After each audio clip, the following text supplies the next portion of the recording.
How about nachos on the grill?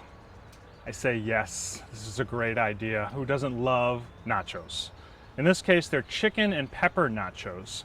Perfect recipe to make when you're inviting friends over to watch the game, or better yet, if you're at the game and you're throwing a tailgate party, this is really a wow recipe. So, to get started, you're going to need to grill your chicken and your peppers. Now, if you're doing this for a tailgate party, you could actually do this at home and just bring these items to the ballpark.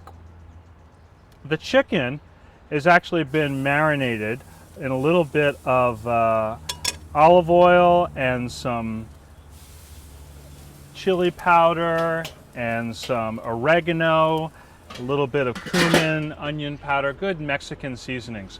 I'm just going to grill that for about 8 to 12 minutes. The peppers I've already grilled. I roasted them over direct heat until they got nice and black all the way around and let them cool. Then I peeled off most of that blackened skin, and now you've got this gorgeous sweet roasted pepper flavor. And with the chopped peppers and the chopped chicken, I'm ready to make my nachos. Obviously we're going to need some tortilla chips for nachos, so I've got those spread out on a baking sheet which I've lined with parchment paper.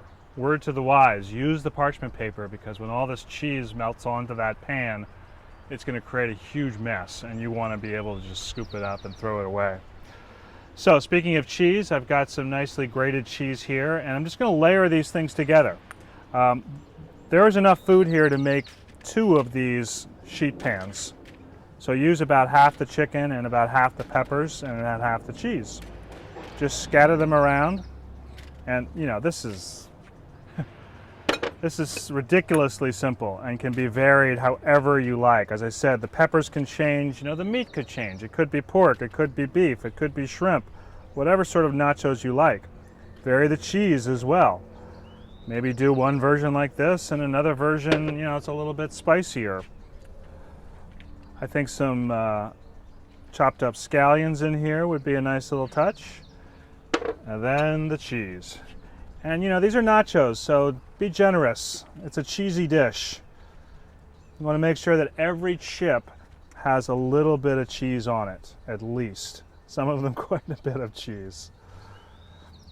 And then all we're going to do is then put this pan on the grill over indirect heat and let it cook.